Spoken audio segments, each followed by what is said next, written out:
Hello बच्चों, आइए question पढ़ते हैं। इस क्वेश्चन के 3 पार्ट हैं और तीनों क्वेश्चन आपस में डिफरेंट हैं। तो पहले पार्ट पे सबसे पहले आते हैं।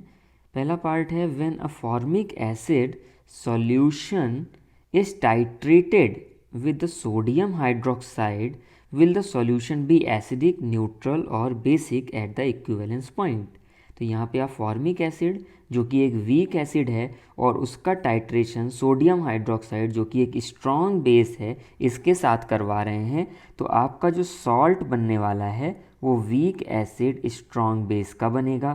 तो इक्विवेलेंस पॉइंट पे सिर्फ सॉल्ट ही बन रहा होगा।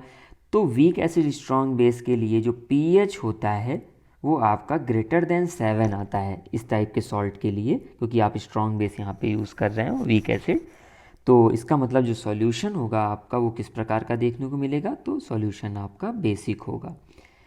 अब आते हैं सेकंड पार्ट पे। सेकंड पार्ट आपका कह रहा है when a solution of hydrazine is titrated. Hydrazine का सॉल्यूशन है, टाइट्रेट करवाया जा रहा है हाइड्रोक्लोरिक एसिड। हाइड्रोजीन एक वीक बेस होता है और हाइड्रोक्लोरिक एसिड एक स्ट्रॉन्ग एसिड होता है। Will the solution be acidic, neutral और basic at the equivalence point. तो इस क्वेश्चन को करने के लिए क्या करेंगे कि सेम कॉन्सेप्ट ऊपर वाला यूज़ करने वाले हैं कि आपने वीक बेस और स्ट्रॉन्ग एसिड अगर लिया है तो ये जो सॉल्ट होगा SaWB टाइप का होने वाला है। यहाँ पे जो pH देखने को मिलेगा वो 7 से कम आएगा, यानी सॉल्यूशन आपका जो होगा वो एसिडिक होगा।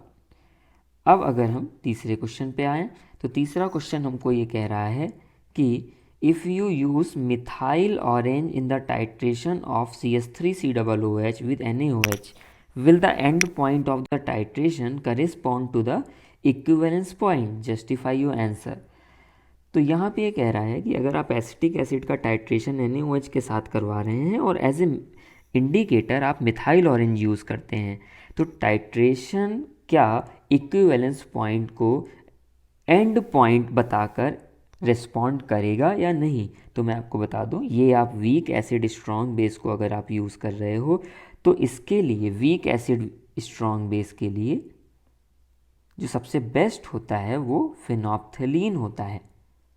फिनोप्थलीन जो होता है हमारा वो सबसे बेस्ट इंडिकेटर माना जाता है। रिप्रेजेंट करने का तरीका HPH होता है। तो मिथाइल ऑरेंज आपका वीक बेस स्ट्रॉन्ग एसिड के लिए बेस्ट होता है। तो यहाँ पे मिथाइल ऑरेंज में ये एक एंड पॉइंट को सही जगह पर इक्विवेलेंस पॉइंट पर नहीं बता पाएगा, क्योंकि आपका जो बेस्ट इंडिकेटर है वो आपका फिनोप्थलीन होने वाला है। Thank you. आई होप आपको समझ में आया होगा बच्चों।